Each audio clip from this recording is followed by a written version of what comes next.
मैं ये दावे के साथ कह सकता हूं कि पूरे देश में किसी भी स्टेट में पिछले 5 साल में हमारी सरकार की जो योजनाएं थी उससे बेहतर कोई योजना हो नहीं सकती है। और उन नेताओं को अब सबक लेकर के काम करना पड़ेगा, गांव में लोगों के बीच में जाना पड़ेगा, उसके सुख दुख में हाल पूछना पड़ेगा। तेरे क्या तकलीफ है बाबा, तू बीमार कैसे हो गया, बुढ़िया बीमार कैसे हो गई, तेरा पोता कैसा है, तेरी बहू कैसी है, तेरी बेटी की शादी हुई कि नहीं हुई है। अब पेपर चोर आज से एक प्रतियोगी परीक्षा सही नहीं मैं थाने के चाहूँ। भ्रष्टाचार की बात करें, भ्रष्टाचार खत्म होगे। मोदी जी को पहला भाषण है जब देश का प्रधानमंत्री बनया कि देश में भ्रष्टाचार, लाल किले से बोले थे कि अब देश में भ्रष्टाचार खत्म हो गया। तो मोदी जी के बोले आतंकवाद समाप्त, भ्रष्टाचार समाप्त और फेक करेंसी समाप्त होगी है। तेरा मेरा करने की अब समय नहीं रहा है। अब हमें देश की ओर देखना है। देश किस दिशा में जा रहा है, क्या होने जा रहा है, क्या देश फिर गुलामी की ओर जा रहा है, देश में तानाशाही का राज है, देश में कोई बोल नहीं सकता, देश में प्रजातंत्र खत्म हो रहा है, देश में कोई सुनने वाला नहीं है, देश में गरीब से और गरीब होने जा रहा है। कुछ चंद लोग अपनी आमदनी बढ़ा करके जो 650 विश्व में 650 नंबर पे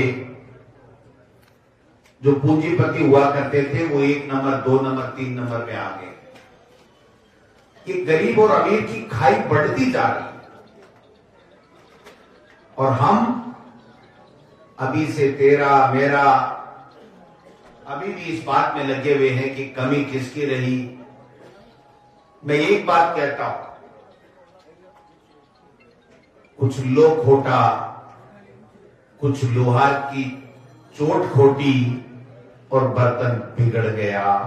अब उसकी चर्चा करने से क्या फायदा, समझ गए? क्यों लो खोटो, क्यों लोहार की चोट टेढ़ी पड़ गई और बर्तन बिगड़ गो भाई जी, मत जोरा मत बात। ठीक है कौन?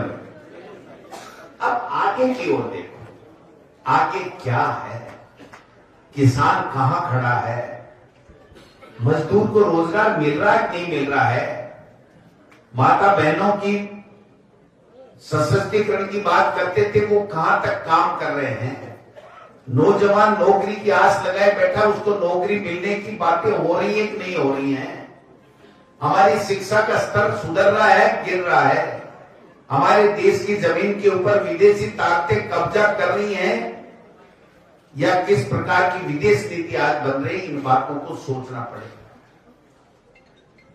कोई फायदा नहीं है कि किसने क्या कर दिया। अगर हम स्वतंत्र मूल्यांकन करें तो मैं ये दावे के साथ कह सकता हूं कि पूरे देश में किसी भी स्टेट में पिछले 5 साल में हमारी सरकार की जो योजनाएं थी उससे बेहतर कोई योजना हो नहीं सकती है, न हुई है न होने की हुई है। लेकिन फिर भी हम सरकार नहीं बना पाए क्योंकि एक बात साफ और स्पष्ट है कि भाई जी अगर के सुबह 10-11 बजे या शाम का 4-5 बजे खड़ा हो थारी छाया देख हो तो बहुत लंबी दीख सी, लेकिन दोपहर 1 बजे देखा पार पड़ सी 1 बजे। हम नेताओं को सोचना पड़ेगा कि कार्यकर्ता का मान सम्मान और उसका काम होना चाहिए और उसके बाद में कार्यकर्ता लाठी गोली खाने को तैयार है। कार्यकर्ता अपने नेता को कभी हार का मुंह नहीं देखने देगा, ये मैं दावे के साथ कह सकता हूं। इसलिए हम शुरुआत करते हैं एक नए अध्याय लिखने की कि हम नेता जो अपने आप को नेता कहते हैं, एक बार बन गया वो भी नेता, 2 बार बन गया, 3 बार बन गया वो तो बहुत लूट हो देता है।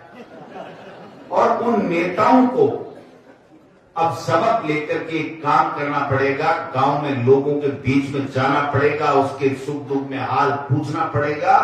और तेरे क्या तकलीफ है बाबा, तू बीमार कैसे हो गया, बुढ़िया बीमार कैसे हो गई, तेरा पोता कैसा है, तेरी बहू कैसी है, तेरी बेटी की शादी हुई कि नहीं हुई, ये अगर बात हम नेता पूछ लेंगे तो कार्यकर्ता आपको जिता करके जीत की झोली आपकी भर देगा। मैं ये कहना चाहता हूं। दौसा लोकसभा क्षेत्र हम गर्व का विषय हमारे लिए। दौसा लोकसभा क्षेत्र में सब वर्ग 3600 कौमों के लोग सबसे ज्यादा, अगर पूरे प्रदेश में कहीं सर्व समाज के लोग सबसे ज्यादा कांग्रेस के हैं तो वो दौसा लोकसभा क्षेत्र है, वो दौसा लोकसभा क्षेत्र है। यहां पर हर वर्ग कांग्रेस का मान सम्मान करता है, कांग्रेस को आगे बढ़ाने की काम करता है। इसलिए कौन सी जीते कितनी जीते इस पे नहीं, मुरारी लाल जी, हम ये चाहते हैं कि हम सब मिलकर के एक शानदार चुनाव लड़ें और राजस्थान में कांग्रेस की लोकसभा की सीटें जीतें, उसमें सबसे ज्यादा वोटों से लोकसभा क्षेत्र से हमारा प्रत्याशी जीत करके जाना चाहिए। जो पार्टी आला कमान को काम करना है, वो पार्टी आला कमान आपके विचारों को लेकर के, आपकी राय लेकर के सही करेगा। ये मैं आपको प्रभारी जी के माध्यम से कहना चाहता हूं। जूली साहब, पायलट साहब, अशोक गहलोत जी, सबके बिनाव पे पार्टी का प्रदेश अध्यक्ष होने के नाते कहना चाहता हूं, फैसला आपकी राय के मुताबिक शानदार होगा और सबसे ज्यादा वोटों से जिता करके आप लोकसभा में कांग्रेस पार्टी को यहां से लेकर। ये वक्त अब ये नहीं है कि ये कार्यकर्ता मेरे साथ नहीं था तो अब क्यों आ गया। मैं ये कहना चाहता हूं कि सबको जोड़ना पड़ेगा। हो सकता है कमी हम में रह गई, हो सकता है कोई बैकआउट में आ गया, हो सकता है कोई गलती किसी से हो गई। अगर घर का बेटा गलती कर देता है तो उसका घर की भागीदारी खत्म नहीं होती है। वो घर इसका है और उसकी संपत्ति उसकी है, उसकी भागीदारी उसको मिलेगी। मैं समझता हूं कि अब समय आ गया जब आज किसान वहां पर लाठी गोली खा रहा है और हम यहां बैठ करके तेरे मेरे की बातें कर रहे हैं। आज भारतीय जनता पार्टी का 10 साल में जो मोदी जी की सरकार है उसको पूछिए आप कि आपने रोजगार देने की बात की थी, आपने महंगाई कम करने की बात की थी, आपने किसान की आमदनी दोगुनी करने की बात की थी, आपने आर्थिक नीति देश की ठीक करने की बात की थी, आपने महिला के सशक्तिकरण की बात की थी, आपने विदेश नीति और अन्य नीतियां, शिक्षा नीति ठीक करने की बात की थी। क्या वो खरे उतरे अपनी बातों के ऊपर? एक भी बात किया हो तो बताओ। आज महंगाई कहां है, आज बेरोजगारी कहां है? 46% बेरोजगारी विश्व में सबसे ज्यादा, भारत के अंदर आज सबसे ज्यादा बेरोजगारी है। आज किसान का क्या हाल है?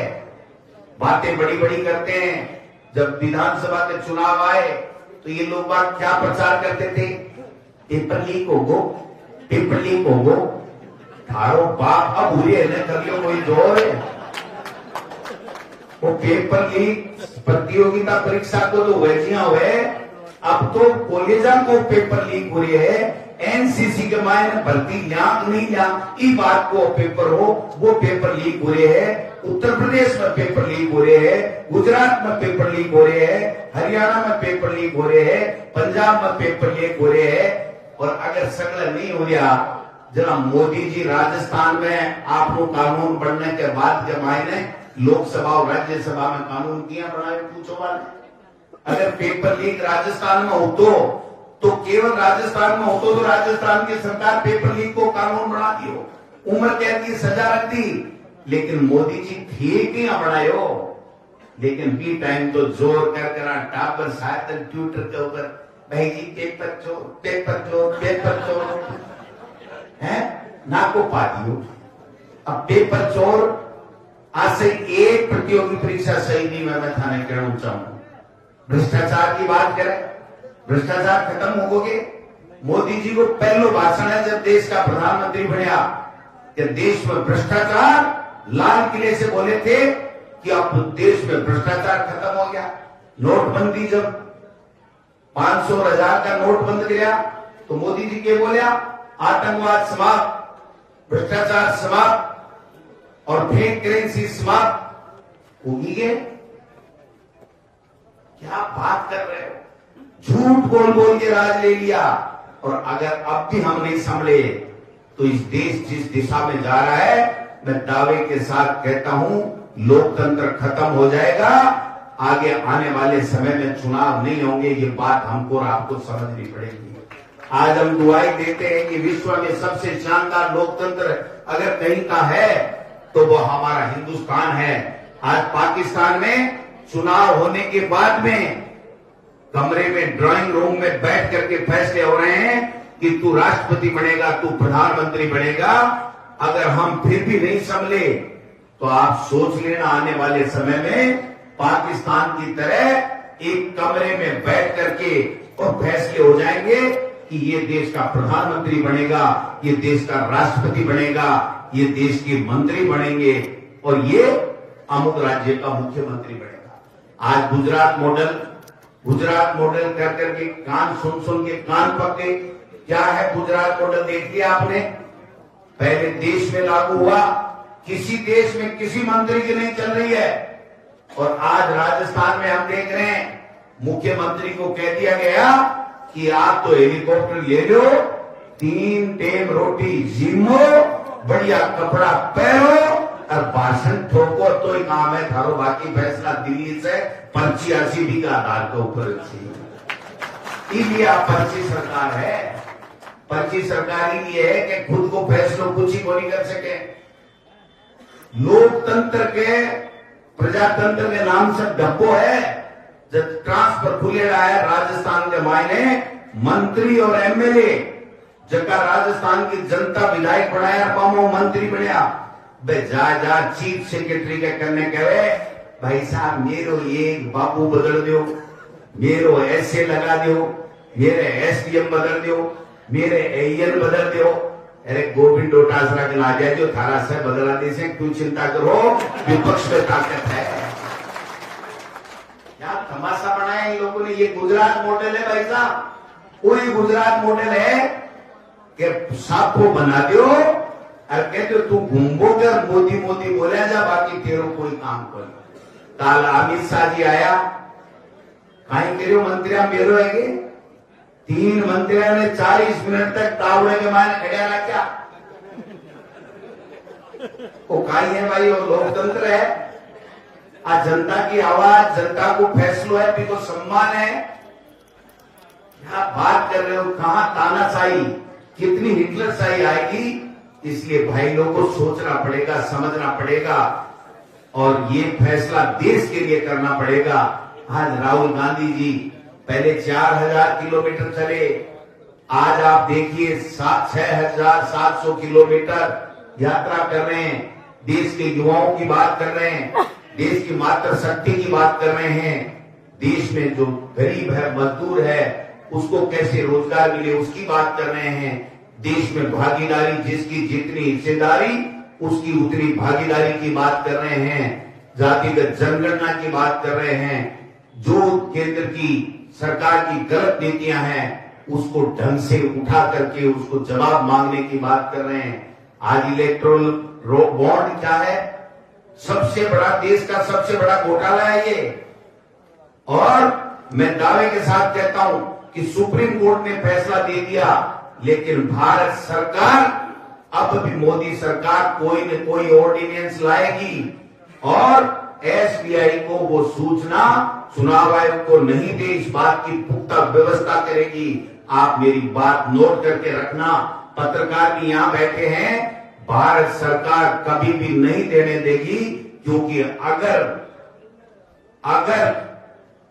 राजनीतिक पार्टी का हिसाब किताब एसबीआई ने पूरा का पूरा चुनाव आयोग को दे दिया, चुनाव आयोग ने अपनी वेबसाइट पर डाल दिया, तो इस मोदी सरकार की पोल खुल जाएगी, सच्चाई देश के सामने आ जाएगी कि क्या बेचा और क्या उसके बदले में पाया, इस बात का फैसला हो जाएगा और जनता जान जाएगी कि इन्होंने किस प्रकार से देश को लूटने का काम किया है।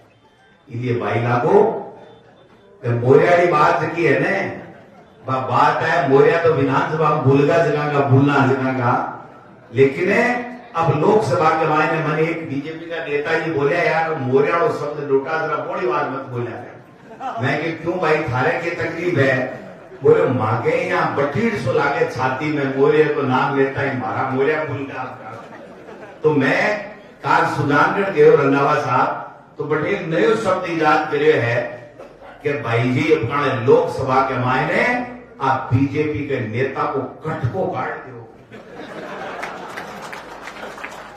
कटको काटना जीसोरो है तो आपको कटको काट दो, नहीं तो देश ने पूरे ने बेचेगा और सना ने जेल में डालेगा। आज देखो जका अजीत पवार जी है ना महाराष्ट्र में, वहां के लिए फडणवीस जी जगह उप मुख्यमंत्री है, बराबर का ही है। तो फडणवीस जी जब मुख्यमंत्री आना कहता, मुख्यमंत्री नहीं आप सरकार इतना कहता कि अजीत पवार जी ने हमारी सरकार आ जावा दो, वहां के घोटाला के ऊपर वहां जेल में डालेगा। जेल में अजीत पवार जी चक्की पीसिंग चक्की पीसिंग चक्की पीसिंग करेगा और अब्बा के बराबर कुर्सी पर बैठ कर राज करेंगे राज करेंगे राज हालत हुई है भाई। आगे कोई जमीन नहीं है, कोई आगे बात लागू नहीं है, कोई कानून लागू नहीं है, कोई जनता के हित की बात करवाओ कोई नहीं है। और अठे जगह बने ना मंत्री है तो बेचारा हाल तो बापू बोलने के बाद से क्या। मैं विधानसभा में दूली साहब भी खेच लियो और मैं भी एक दिन मौको मिल गो जरा मैं जो रहा बेचारा के देखो मुंह हल्का सा हो गया आगे लगाए तो जो एक एक बाबू तो लगा दो, समझोगे मुंह हल्का सा है। हाँ तो इसलिए नया के बाबू लाग रहे हैं, नया के राज ताबा आए हैं, नया से कोई योजना बन रही है, नया अपनी की योजना बनाई वह कोई इम्प्लीमेंट आज हुई है। तो हाल तो ये गाड़ी घोड़ा लिया घूमे माड़ा पैरे लोकसभा चुनाव के मायने भाई जी यहाँ का कटका काट दो 10-15 कटका काट दो गाने तो आपको दिमाग ठिकाना आ जाएगो। नहीं तो गुजरात मॉडल चलेगो।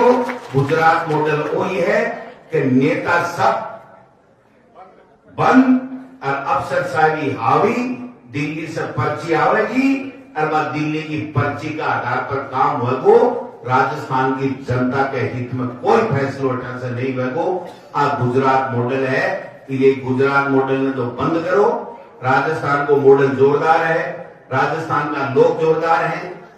अब आज ही एक चालू है कि बीजेपी वाला कहे हमारे वो आ रहे हो तो भाई जी मालवीय जी ने लेगा तो मैं तो चाहवा याद चले जाओ है कहीं बोल गया डर के मारा गया सैन्य मेरा बच्चे ने मेरा है ना तो फिर यहाँ को काम के लिए क्यों भाई जी डरबा की जरूरत के लिए ही आज जार के मैंने राम मंदिर में को नहीं जावा दियो कांग्रेस कौन सो तेरो बावड़े पकड़े भी को नाम बताए कोई पकड़े होगे कोई को बावड़े समझो ने हाँ कोई बावड़े पकड़े होगे जी मालवीय जी को मामो पकड़े हो चले जाना और फिर बीजेपी मिल गया जना राम मंदिर क्यों बोली गया वे मासवाड़ा क्यों गया। जनता ही राम है प्रजातंत्र के मायने भाई जी नेता जनता बनावे और जनता के बीच में जाना पड़े। जनता ही राम है, जनता जनार्दन है, भगवान को रूप है। भाई नेता बनावे भाई सरकार बनावे। इसलिए मैं तो थाने एक ही बात करना चाहूं कि माड़ा वाला है ने लोकसभा चुनाव के बाद में धाप एक दूसरे ने पैरामा लोकसभा चुनाव में मदद करनी है। सब लोगों ने एकजुटता के साथ में परिचय लेना है। मैं तो एक ही बात करना चाहूं कंपटीशन होना चाहिए लोकसभा क्षेत्र दौसा के कार्यकर्ता और नेता में कि राजस्थान में से ज्यादा वोटा से अगर जीते तो दौसा लोकसभा क्षेत्र को हमारो कांग्रेस को प्रत्याशी जीते। ये बात को टिकट मांगो सबको अधिकार है, मांगो आप आपको शक्ति प्रदर्शन भी करो, आप आपकी बात भी रखो, लेकिन टिकट मिलने के बाद के मायने, टिकट मिलने के बाद के मायने तन मन धन से कांग्रेस के लिए काम करो। नहीं आने वाले समय में अगर 2024 में फिर मोदी आएगो तो मैं थाने लिख दे जाऊं, न तो अपनी कोई की बात सुनी जाएगी, न चुनाव होएगा, जिसको भी बोलेगो भी के ईडी आ जाएगी, इनकम टैक्स आ जाएगो, सीबीआई आ जाएगी, जेल में जाएगो, बाकी कोई सुनवाड़ो अपनी है को नहीं। अगर कोई जनता की सुनवाड़ो है, जनता की भलाई के लिए कोई काम करवाड़ो है तो कांग्रेस पार्टी है। और आपा बहुत ही अपना आपने गौरवान्वित महसूस करा कि आपा कांग्रेस पार्टी का कार्यकर्ता हाँ। आप सब लोग आया, आप सब लोगों ने बहुत बहुत धन्यवाद, मां को भी स्वागत करियो। रंधावा साहब बोलेगा, रंधावा साहब ने सुनो, और भी के बाद आज के बाद के मायने महीने 2-1 महीना को काम है, 60, 70, 80 दिन जो भी हैं चुनावा, जब तक आपस से एक मत के साथ में एक दूसरे के विरोध की बात नहीं करांगा।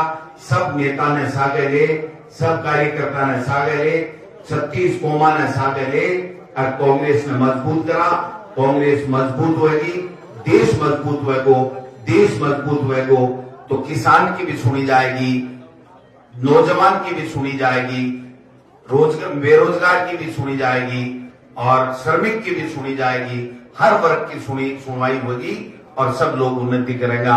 और राहुल गांधी जी की सही बात है कि बया के बब्बर शेर हो जाओ और आके सामने सीनों तान खड़े हो जाओ कि थारी बंदूक की गोली खत्म हो सके, मारी जगी छाती अब चल नहीं कर दो। लेकिन मैं कांग्रेस का सच्चा सिपाही हाँ, इस देश ने बिकवा कौन दिया, इस देश ने बर्बाद को नहीं हुआ दिया, प्रजातंत्र ने खत्म को नहीं हुआ दिया। आई बातों के साथ में आप सब लोगों ने बहुत बहुत धन्यवाद। जय हिंद।